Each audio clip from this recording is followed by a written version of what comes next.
Salam sejahtera bagi kita semua. Yahoo. Selamat datang di podcast saya. Perkenalkan, nama saya Herman Berkat Zebua SPD, salah seorang peserta Latsar CPNS Nias Utara tahun 2022. Angkatan 16, kelompok 2, nomor urut 18. Yang diselenggarakan oleh BPSDM Provinsi Sumatera Utara dan BKD Nias Utara. Pada kesempatan ini saya akan memaparkan salah satu core value ASN tahun 2022, yaitu harmonis, yang diampu oleh Bapak Dr. Randus Jumsadi Damanik SH MHum. Indonesia dikenal dengan semboyan Bhinneka Tunggal Ika, yang artinya berbeda-beda tetap satu jua. Kita mengenal Indonesia bahwa adalah bangsa yang besar dan penuh keberagaman, mulai dari ras, suku bangsa, agama, etis, dan juga budaya.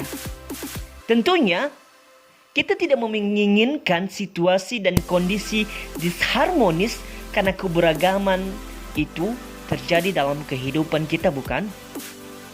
Tentunya iya, kita tidak menginginkan hal tersebut. Berhubungan dengan seorang ASN, aparatur sipil negara, tentunya sebagai seorang ASN yang berfungsi sebagai perekat dan pemersatu bangsa harus mampu mempunyai nilai dasar harmonis tersebut. Yang menjadi pertanyaan sekarang adalah, apa itu harmonis? Harmonis adalah kerjasama antara berbagai faktor dengan sedemikian rupa hingga faktor-faktor tersebut dapat menghasilkan suatu kesatuan yang luhur. Dalam hal ini, dalam menjalankan nilai dasar harmonis, adapun panduan perilaku atau kode etik antara lain. Yang pertama, menghargai setiap orang apapun latar belakangnya. Implementasi dari nilai ini sebagai seorang pendidik di tempat tugas saya adalah dengan tidak membeda-bedakan peserta didik apapun latar belakang keluarganya, tidak membeda-bedakan peserta didik berdasarkan rasnya, agamanya, dan juga tidak membeda-bedakan teman yang berbeda ras, kepercayaan dengan kita. Tapi kita harus mampu saling menghargai dan menerima satu sama yang lain. Nilai yang kedua adalah suka menolong orang lain. Dalam hal ini, sebagai seorang ASN harus bisa membantu orang lain, baik itu murid yang kesusahan dalam belajar, teman guru, dan juga orang tua siswa ketika berkonsultasi tentang pendidikan anaknya kepada kita di sekolah. Kemudian, yang ketiga adalah membangun lingkungan kerja yang kondusif.